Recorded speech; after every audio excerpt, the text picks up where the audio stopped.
The views and opinions expressed in the following program are those of the program host and do not necessarily reflect or represent the views and opinions held by TCN TV Network Incorporated. Due to the social nature of this broadcasting channel, videos may contain content copyrighted by another entity or person. The TCN TV Network claims no rights to the said content. TCN TV Network cannot be held accountable for the copyrighted content. TCN TV Network is a messenger and sharer of information and strives to verify but cannot warrant the accuracy of copyrights or completeness of the information on this program.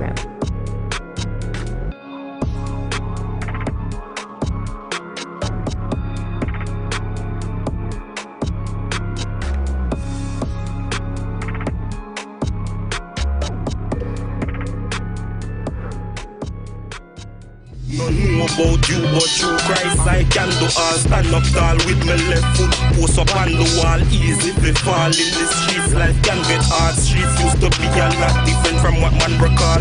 Me a aim for my post like a soccer ball. Feel run the road that don't need a map at all. Babylon them want to hold me with a strap at all. But man a liar, me no Cancer nor Capricorn. Though they want to see me fall, I'm gonna be okay. Though my back's against the wall, I'm gonna be okay.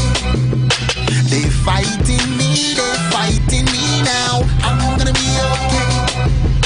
Jehovah eyes are watching me now, I'm gonna be okay. Welcome to Hope in the Six. I'm your host, Eddie Martinez, and today we have a special guest, MPP Chris Glover. Hey, how you doing? I'm good. How about you? All right, I'm okay, man. I'm just very excited to have you. Today we're going to talk about politically correct. You know, there's a phrase, politically correct, but we're talking about the actions to be politically correct by what you're doing. So let the audience know who you are, and I'll give them a background. So my name is Chris Glover. I'm the MPP for Spadina-Fort York. I've been in this position for a year. I was elected a year ago. My riding is the waterfront in downtown Toronto, basically. Right. Before this, I was a school board trustee, and I got the issue that we met around and at different meetings was gun violence. Yes. And I got involved in this issue in 2010 when I got elected as a school trustee, and I started getting invited to funerals of young men. Right. And so for the last 9 years, I've been holding meetings, we've been doing research, we've been advocating for systemic changes. Yes. To try to reduce gun violence. Okay, with that said, we're going to go to a video, and then we'll be back. Hope in the Six. Further debate, I recognize a member from Spadina-Fort York. Thank you, Madam Speaker. It's my pleasure and honor to rise in the House today to give my inaugural speech. And I'd like to welcome to the House my parents, Len and Gwen Glover, and my friends and supporters, Tina Sahai, Sarita Sahai, Maritza Guzman, Janet Rodriguez, Lynn Manning, Kenneth Ross, Richard Miller, Kate Wallace, Gary Peters, Peter Holt, Varda Abrams, Ushnish Sengupta, Heather Vickers-Wong, Ann Kennedy, Richard Wang, Tim Rourke, Alex Zavovich, Percy Siegel, Lori Green, and from my office, Nancy Trendoff, Benda Wahidi, and Pranav Bakkaraju. Thank you so much for joining us today.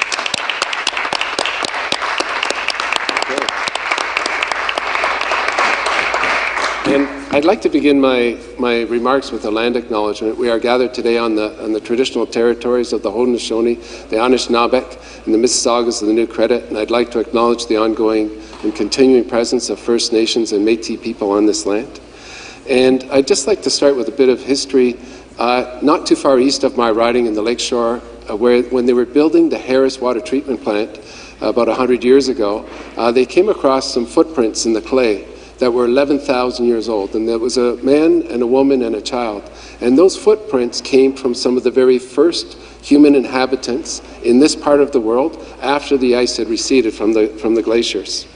And for 11,000 years, the First Nations people have maintained this land. And there's two elders who are friends of mine, Duke Redbird and Dr. Bob Phillips, and they constantly remind us that in First Nations beliefs, nobody owns the land. We never really own the land.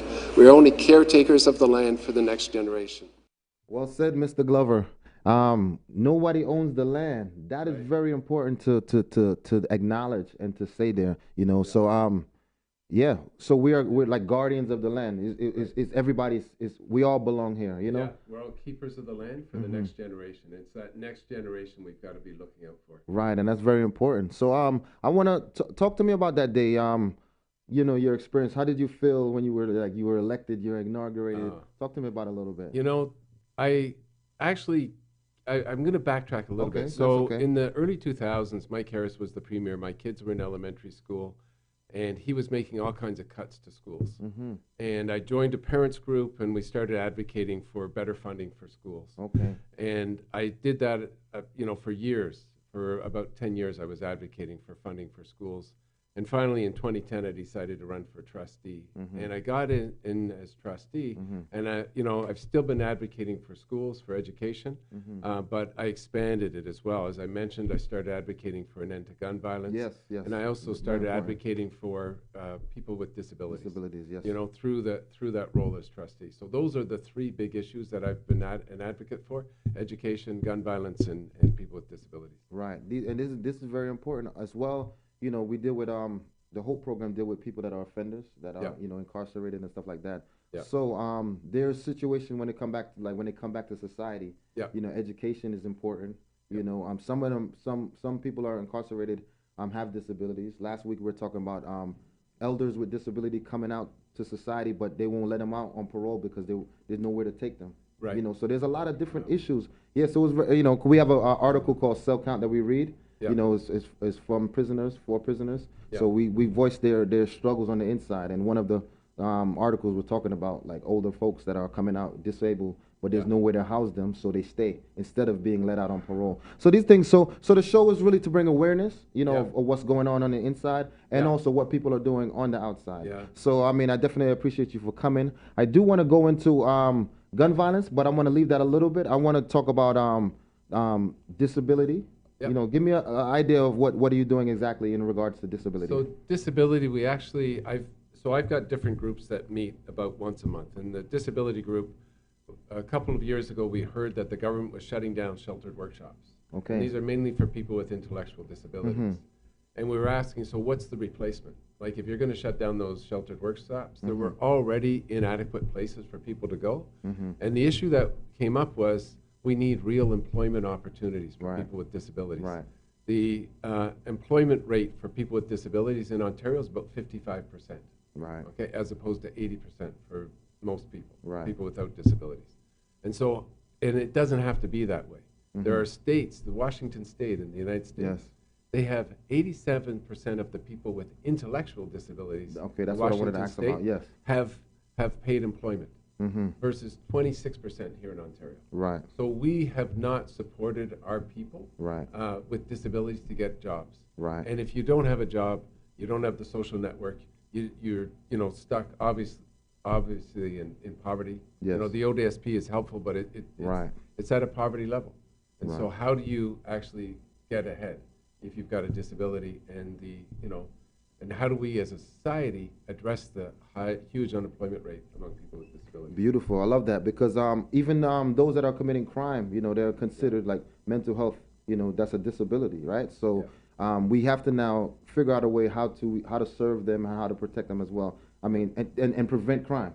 So this is a big issue. But before I move forward, I wanted to ask you, because a lot of people don't know, your role particularly. Yeah. So MPP, what is that, and what is your? So I'm the member of provincial parliament That's for correct. Spadina-Fort York. Uh-huh. I'm one of 124 MPPs in the province. My riding has about 110,000 people. It's mainly, so it goes as far north as Dundas Street in downtown Toronto, but it's primarily if you drive along the Gardner past all the towers in the Right. downtown core, that's my riding. That's the heart of my riding. So what are your duties? So when the House is in session, the House sits between 9 a.m. and 6 p.m. on Monday to Thursday. So I'm usually in the legislature. I'm not always in the House, but I'm in the legislature. We can produce bills. We're in the opposition. Wonderful. So our main role in the opposition is to hold the government to account. Beautiful. And with the Ford government, we've most of the directions that he's been taking Yes. around education, around supports for people with disabilities, around action on gun violence. Yes. It's been taking us in the wrong direction. That's correct. He's cut our education systems at all levels. Right. High school teachers. We're losing about 1 in 4 high school Right. teachers in the province right now. He's cut OSAP's funding for kids, young people, or Right. people that want to go to college or university. And he's increased the gap between rich and poor by cutting the increase in welfare rates. Right. He's just everything is feeding into all of the social problems that we're facing right now. The probation and parole sector also, they've been cuts. Yep. You know, so that is a big problem. But we have to go to a break. We'll be back. Hoping the 6 politically correct. Are you retiring smart? Make your home's equity work for you. With your home's equity and our 30 years of experience, the Retire Smart Properties team can help you achieve the quality of life you've always wanted. Our services are 360 degrees. We'll give you advice, take care of staging and selling, and help you find the perfect home and community to transition to. It's time to enjoy the retirement lifestyle you deserve. Visit our website today to learn how you can use your home to retire comfortably. The Retire Smart Properties team, powered by RE/MAX West. At Benjamin Law, we understand the real cost of personal injuries. As the victim of an accident, you may be the one who's physically hurt, but your main concern is that your family are the ones who will pay the price. Benjamin Law will be there for you, helping, supporting, and working tirelessly to resolve your personal injury case. Call 1-855-899-4878 or visit benjaminlaw.ca and let our family of lawyers help your family. Okay, thank you. Good morning. My name is Chris Glover, and I'm the NDP critic for colleges and universities. We organized this press conference because we've been hearing from students across the province that they're getting their OSAP assessments, and they aren't getting what they had been told even just a few weeks ago what they were going to get. And now a lot of them are wondering about how they're actually going to afford to pay for their post-secondary education. So what we're really seeing, though, is the government, the Ford government, cut $700 million in post-secondary funding in their budget, and now we're seeing the rollout. And we're getting stories from students across the province. We have 3 of them who are going to speak here today. I just want to read one story from one student that we received. Her name is Emily Challenger, and she says, "I went from receiving over $14,000 in combined loans and grants as I come from a struggling lower-income family to wake up this morning to find that I realize a total of $6,900 this school year in total. This is just enough to cover my tuition, but none of my living costs at all. I am attending school away from home where I need to pay rent, buy food, and other necessities. I had plans to continue my education in the nursing career at Trent University after finishing my practical nursing program I am currently enrolled in. This will have to change, and I feel blindsided and hurt. I cannot fulfill these dreams I have been actively chasing. I am a strong student, academically chasing a dream bigger than my parents before me, and feel that because of these cuts, I am being forced to continue down my family cycle of near poverty. Doug Ford truly has exemplified that he feels education is not a priority to him when it is the leading factor in ending poverty and improving our economy. This change will prove to be detrimental to the future of Ontario, and I and so many other students across Ontario will be reaping the consequences of his selfish actions now for years to come." Welcome back to Hope in the 6. I'm your host, Eddie Martinez, and today we have MPP Chris Glover. Today we're talking about politically correct. You know, people think, is this a terminology, you know, of saying the right thing? Oh, that wasn't politically correct, but we're talking about correcting politics. Like somebody in office doing the right thing. So it's not about words, because a lot of people say things before they get into office. Yeah. And then when they get into office, you don't see the fulfillment of those promises. You know, and I've seen you in multiple events, and you're out there. So I reached out, and I'm glad you responded. You know, we want to talk about it. I want to highlight what you're doing, because that's what Hope in the 6 is about. So look, bringing it back to that little video clip, we seen you were talking about education and schooling. Talk about it a little bit more. Expand on it for me. Yeah, so I'm the colleges and universities critic for the NDP. Yes. And so my job is to hold the government to task for all the cuts that they're making, Right. especially to OSAP. And OSAP, the cuts are just devastating. Right. We have in Ontario the highest tuition fees, the highest student debt levels of any province in the country. And the government's just made it all that much worse because they've cut OSAP. I just got an email from a student. Last year she got a $5,000 loan, or $5,000 grant, a $1,000 loan. 3 months ago, she was told she was getting a $6,000 loan, and 2 weeks ago, she just got notice she's getting nothing. Right. And she's a doctoral student, and so she's not even sure whether she's going to be able to continue with her education at this point. And we're hearing this from students across the province about how much these OSAP cuts are hurting, And when you talk about, you know, Hope in the Six and people coming out on parole, I mean, one of the ways out of the cycle is to go back to school. That's correct. You know, to go to college or go to university, get a degree or a certificate or a diploma. And this government's just cutting those opportunities out. Right. So we, instead of reducing crime, is going to cause, I mean, a lot of unemployed people. People have to fend for themselves, especially street-involved people. What do? You know, when they need money, they need food. You understand what I'm saying? They can't go to school. Because as a youth that work with us, Team Hope, I talk about him a lot because his situation speaks to numerous people in Ontario, Toronto, Canada. You know, he was an offender. He came out and went to college. You know, he was going to school, but now because of the criminal record, his placement was a problem. You see what I'm saying? So that's another barrier right there. The costs, the debts, it's so much problem. So, and you said there's 140, how much members of this? 124 members. 124, and I'm only talking to one. Yes.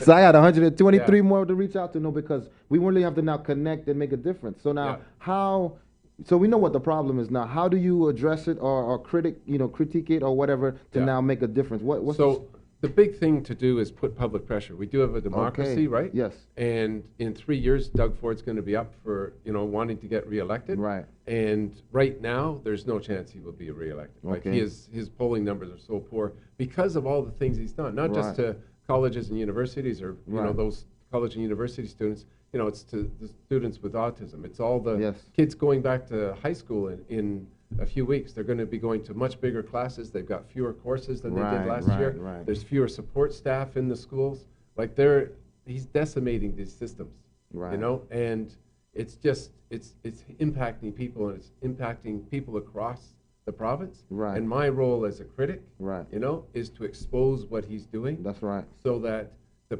public will put pressure on Doug Ford to change the direction of his government. Right. But so I want to go back to mental health a little bit, on disabilities. But I want to talk about, realistically speaking, because he's in office and things are being done, and like how can we really? I mean, put the pressure, but I mean, I'm just saying, 3 more years.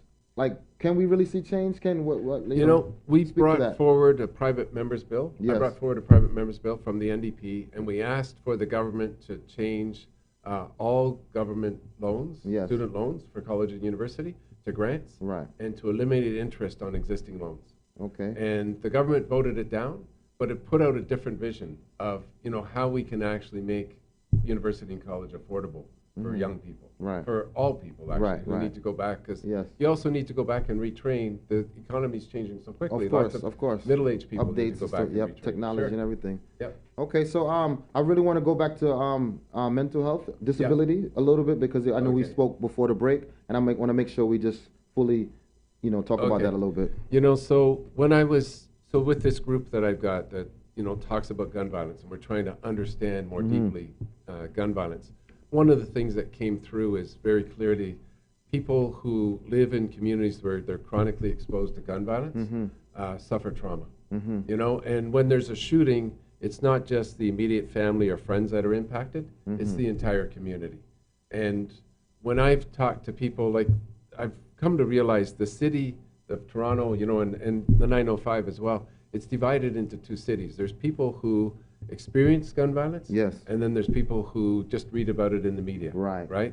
And it's for those who experience it, this trauma. And I did a research project on it, and the research showed that gun violence. If you live in a community where you're chronically exposed to gun violence, you have a higher rate of preterm birth, lower birth weight. Students don't do as well at school because of the stress. You have higher levels of anger, anxiety, depression, PTSD, right? And all of these mental health issues feed back into the cycle, And the most surprising piece that I found in the research was that people who live in violent communities don't expect to live long, And it really came home. There was a young boy, 10 years old, in Chicago, and this researcher was interviewing me, and he said, "What do you want to be when you grow up?" And the 10-year-old boy said, "If I grow up, I want to be a bus driver," right? And that a 10-year-old boy was saying, if I grow up, right? Yeah. And when I've talked, when I do this research, I go to the communities people in the communities, I say, does this make sense? Right. And everybody that I've talked to, in the communities where gun violence is prevalent, Right. have said, yes, absolutely. Young people don't expect to live long. Lots of young people Right. have that shortened life expectancy. And that feeds into, if you don't think you're going to live long, then the research shows that, you're more likely to take high risk activities, unsafe sex, more drug use, Right. more alcohol use, Right. higher rate of preterm or of teenage birth, or Right. teenage pregnancy. So all of these things, like, you create this problem, and then it just snowballs, and it keeps snowballing. Right. And that's where we're at with gun violence. Mm-hmm. And if we're going to eliminate gun violence, we need to take a number of steps. And one of the steps is we need to address the trauma Yes. that comes out of every episode of gun violence. Right. That would be just one step. And the other step, what you're doing here, Mm-hmm. is that if somebody, when somebody comes out of on parole, Mm-hmm. we've got to make sure that they've got an avenue into a legitimate life. Right, to get back into society successfully. Absolutely. Because that is the problem. If no one is waiting for them, because after they come out, they get a token, and they Yeah. just go to wherever they need. You know what I mean? But where are Yeah. they going to? So I mean, there's a few of us. We're not big enough. You know what I mean? But we need other organizations to get involved now. So when they get out, we're there, and Yeah. we have a lane for them specifically structured to Yeah. now help them. But we rely on the government because we can't do it ourselves. We need funding. Also, we need them to acknowledge the situation, to really pay attention to it more. Instead of cuts, they need to put more money into it directly. Yeah. So with that said, we got to go to a break, but we will be back. Hoping to 6. Keep watching. With so many newspapers within the community, it's sometimes hard to tell what separates us from the rest. Most of the time, they all brag about the same thing. The large circulations, tons of online views, and it can go on and on. But what really separates the Toronto Caribbean newspaper apart from everybody else? Well, it's simple. Our service. No, seriously. Hi, I'm Grant Browning, founder and CEO of the Toronto Caribbean newspaper. I have over 20 years of branding and marketing experience, and I've worked with countless companies and corporations to do one thing, and that is to raise their profits with their brand. With over 40 years of combined experience in branding and marketing, our amazing staff is fully prepared to sit down and figure out exactly what you need to stand out from your competitors. The reason why you don't see that anymore is because the ad is too powerful, bring too much people. So what are you waiting for? Give us a call today. We'll be happy to help.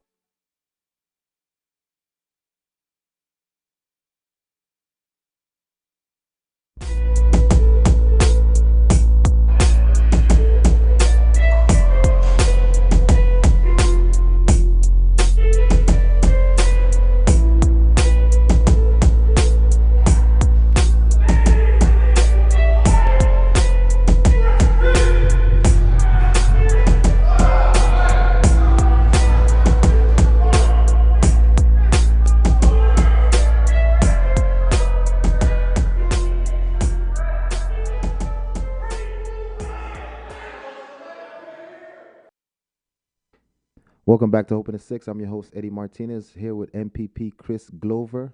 Thank you for coming, sir. Yeah, no, my pleasure. This is a wonderful opportunity. At this point, we go into a reading of an article from Inside. It's called Cell Count. It's for prisoners, ex-prisoners, and their families, and now for the audience as well. We want to bring awareness. So this is the voice of the Inside. So either we read a news article or letters from inmates directly, Okay. But we want to shed light on their struggle and their perspective as well. You have to listen to the people to serve the people. You can't just serve the people with your own ideas and agendas. You have to hear, what are the people saying? How do they feel? What's going on? And if we do understand them or get an understanding of what they're going through, we could perhaps serve them better. So this article is titled Prison News. Protesters want better community support, not bigger jail, by Tom Spears. A year ago, Ontario announced that Ottawa and Thunder Bay would get bigger jails after years of overcrowding in the current jails. The Ministry of Community Safety and Correctional Service, now Solicitor General, they switched the name. Instead, it said they say the problem lies in putting too many people in jail in the first place. Most of the prisoners at OCDC are awaiting trial, not serving sentences. Building community requires doing more to address inequalities contributing to social harm, said Justice Pinch, a criminology professor from the University of Ottawa. Jail expansion takes resources away from this work. The money should be spent on treating drug addiction and giving support to people who have none in the city, he said. In her early 20s, Charlotte Smith was in and out of OCDC.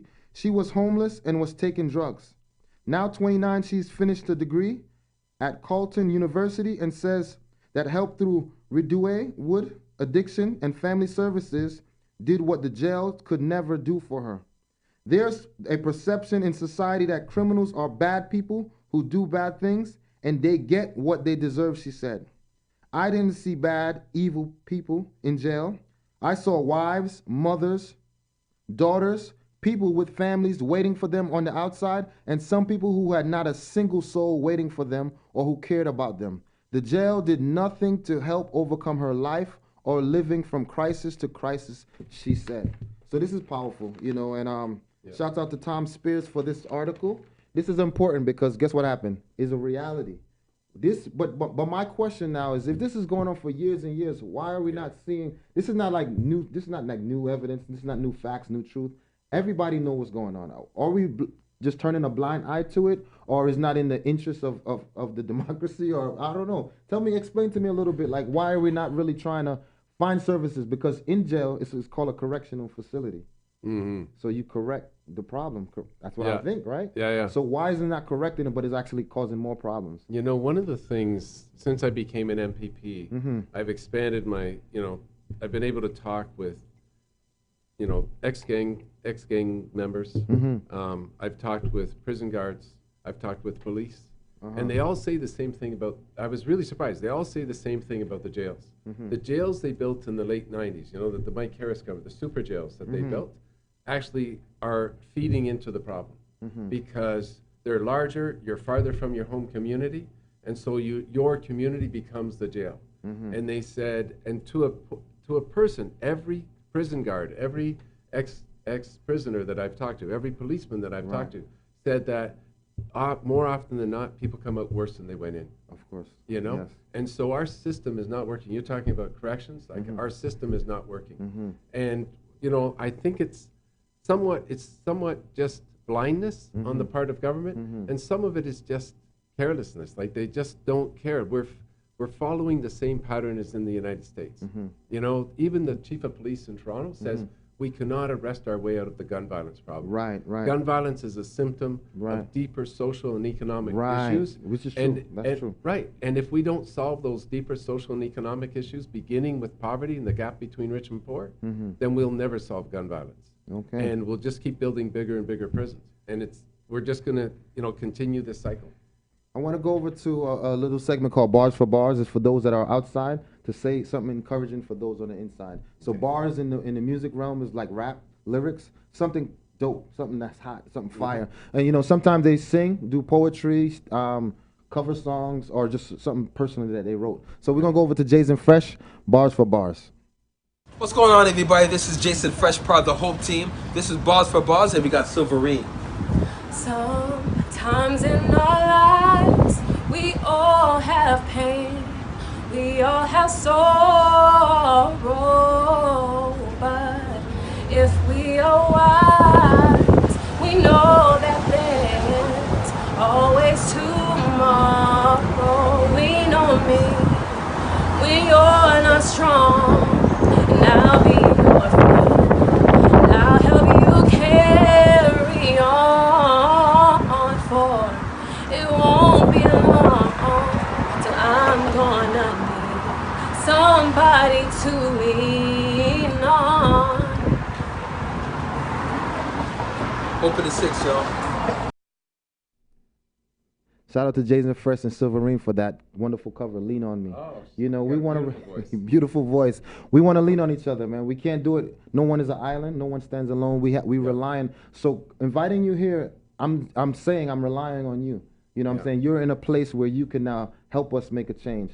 So I'm leaning on you, as the young lady said, for you to really put pressure on these people to say, hey, let's make a difference. So you are responsible for like bills, like putting into office?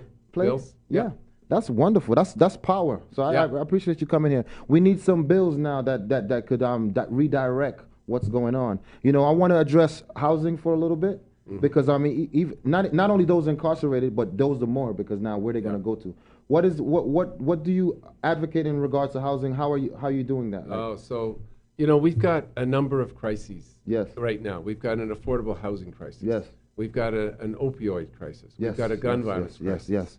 All of these crises have been created by public policy. You know, we haven't built affordable housing in 25 years in the GTA. Right. We haven't dealt with the opioid crisis. We had pharmaceutical companies actually increasing the amount of opioids that doctors were prescribing and encouraging doctors to prescribe more opioids. And that's fed into the drug addiction crisis. And then the gun violence issue, we haven't dealt with that. We haven't dealt with the root causes of it, which is, you know, when you talk about we need as a society to stand together, my impression, and I'm asking as much as saying, you know, my impression is that we've got low-income, isolated, largely racialized communities. Right. And with those isolated communities, there's a subculture that's developed. Yes. And in that subculture, conflict is resolved with guns. Right. You know, whereas before, a generation before, or 2 generations before, if 2 guys, you know, had a beef, they might duke it out. Yes, right? yes. Old school you know? style, yes. Right. But at least, you know, and you might end up with a broken nose, but nobody Right. You got live to killed see tomorrow. Right. Exactly. Now we've got these other issues. As far as affordable housing, we need the government to get back into building affordable housing. Yes. We need, you know, social housing, and not just social housing like, you know, Toronto community housing level, but we need housing for middle income people too, because everybody's getting priced out of the market, and we need to bring control of the market as well. So let me ask you something in regards, like gentrification, you know, Regent Park is being torn down. Talk to me about that, if you have any knowledge in regards, like what's going on exactly with that. So Regent Park, it's actually, I think it's an opportunity, because we're talking about the isolation of the communities, right? And when everybody's in the same, you know, position, you know, when you've got a low-income community that's isolated from the rest of the city, then everybody's, you know, isolated there. Right. And so the idea of Regent Park is they're going to use the value of the land, sell the property off to the developers. They're going to rebuild just as many social housing units as there were before, but it's going to be a mixed income community. Right. And so the hope is that children from all different incomes and all different backgrounds will be going to the same school, and you'll raise the bar for everybody. You know, that everybody will get an opportunity, or get the opportunities that are available. So I want to say something in regards, you know, and it's just perspective, right? Yeah. I don't know how effective that can be, because I remember when going to school, you know, and when you are the less fortunate kid and you're in a class with people that got new sneakers, and your sneakers, you know, got holes in it, your shoelaces, you know, your clothes are raggedy, you feel even worse. So there is a concern for me in regards to being among rich people and you're still poor. So just being together, you know, even in the nature of people in communities, they compete against each other. I mean, who got the best clothes, or who, you know. So when you're not in that situation, that means you can't provide. I mean, step the bar up is one thing, but how do you do that when the school is, the cost for school, education, everything is high. So yes, I'm living with a rich person. It just made me feel worse, honestly. If I'm with somebody poor, we both, and that's where the jealousy, even in the streets, in the drug game, because both of them started off poor, but one start to get money, and then now jealousy breeds. You know what I'm saying? So I mean, I'm wishful. I hope, I'm optimistic as well. I hope for the better, but I do have some concerns in that. Yeah. You know, I would say, as a former school trustee, I would say the way to deal with that, if you've got a school with, you know, very wealthy kids and low-income kids together, then the school as a community needs to come together to make sure that everybody's getting all the opportunities. You know, that some kids are not excluded from field trips because they can't afford it. Or that, you know, whatever is happening, that all kids are able, if there's a cost for, you know, playing on a sports team, that cost is covered for kids that need it. You know, and it's not the best. I mean, what we really need is a more egalitarian society, where you don't have such a huge gap. But it starts with community, and the school community should be coming together to support those kids. You know, and they should be competing, you know, kids should be competing, you know, for marks, and they should be competing, for sports, like on the basketball court of course, or whatever of sport course. team, But I mean, it's only when you're like, my educational level or my learning ability is not as up to speed as yours. So when I was in high school and my teacher called on me to read, I was so like embarrassed and ashamed, until I fought against it and just read now. But still, it was just like, oh my God, I got to read. And some of these youth were like so articulate, But we got to go to a break. We'll be back, hoping to 6 politically correct with Chris Glover, MPP. My name is Trish Curling, and I am an online coach, personal trainer, and yoga teacher, and your new host of Shaping Life, which is all about understanding that we have the ability and the control to take charge of our health and wellness.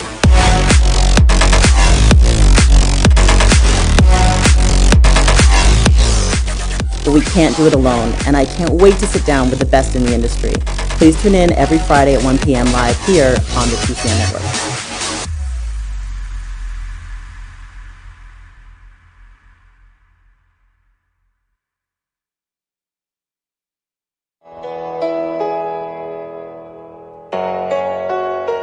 One man is in critical condition following an early morning shooting in Liberty Village. He's 26 years old, and this all happened in the early morning hours of Sunday morning around 4 a.m. in the area of Liberty Street and Mowat Avenue, just outside a club called 42. An altercation happened, and then Kissinger was shot in the face. He passed away just before midnight. Well, it was just yesterday, you were still here.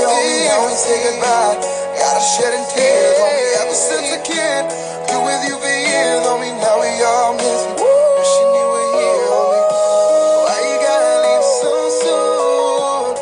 Why you gotta leave so soon? Tell me why.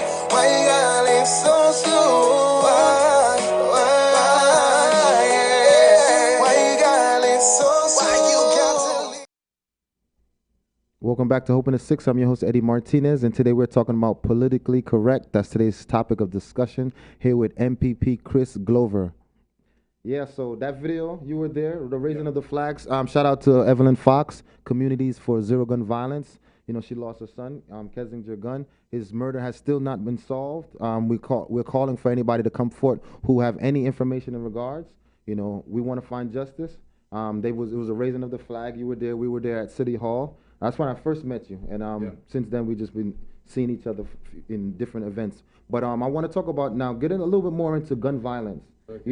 Because you have a panel, you have board member, you deal with Zero Gun Violence Movement, Think Twice organization. You're dealing with a lot of people in the grassroots that are trying to find ways to solve this problem. So talk to me about those discussions. I would say that flag raising is very important, and it's important for communities for zero violence. So it's mothers who've lost sons to gun violence. And I started getting involved in this issue in 2010 when I became a school trustee. Just because I was getting invited to funerals and I didn't understand what was happening. I wanted to understand because I wanted to know how to advocate for change. And then in 2016, my son's friend was killed. And it was 2 young guys bumped into each other outside the Tim Hortons at Yonge and Bloor, and they had a bit of a scuffle, and then they 20-second scuffle, literally, it's on video. And then they walked away, and the other kid, pulled the gun out of his pocket, turned around, shot him 6 times in the back. And that moment of absolute callous stupidity, is causing a lifetime of pain for the mother, for the friends, And we think about gun violence as largely racialized, but it's not. My son's friend was white. The kid who shot him was white. Gun violence is a virus, and it's spreading from community to community, and we got to stop that spread. Yes. So hopefully we'll have more discussions and really get down to the bottom line of this, because it's a crisis, and we need to get police involved as well. To perfect community policing. That plays a big role. Because the presence, in New York City was, a place of a lot of murders. Like Chicago, even more than Chicago. In the 90s, but the police presence, it was increased. I mean, there's when it comes to money, like for police, when it comes to just being police, like just putting money and having more officers patrolling and all that stuff, I don't agree with. But community police, I strongly agree with, because I know that it could be effective. But it's not just not any police. You know, in New York City at the time, because of so many racial, and it's still going on. But they changed. They said that you can't police a neighborhood that you're not from. So we want to encourage people from certain neighborhoods to become officers, and because they know the neighborhood, it builds a different connection. Because people already don't like police, you know what I'm saying? So if they're from the neighborhood and their mother go to church with each other, and I seen it work, you know what I'm saying? So I'm coming from a law enforcement background myself. I was an officer in the state of North Carolina, deputy sheriff. So when I was patrolling for a short time, and I became a pistol permit officer, giving permits for guns, actually. That's what I became. But prior to that, in my patrol training and everything, you know, I was out in the community, and one of my supervisors, I see him like knowing people in the community. So it was so sweet. He's like, Michael, what's going on? And they were like, hey, what's up? And it was just like, that's something I didn't even know exists. You know what I'm saying? Because we see it from a distant lens, but when you're in it, you see.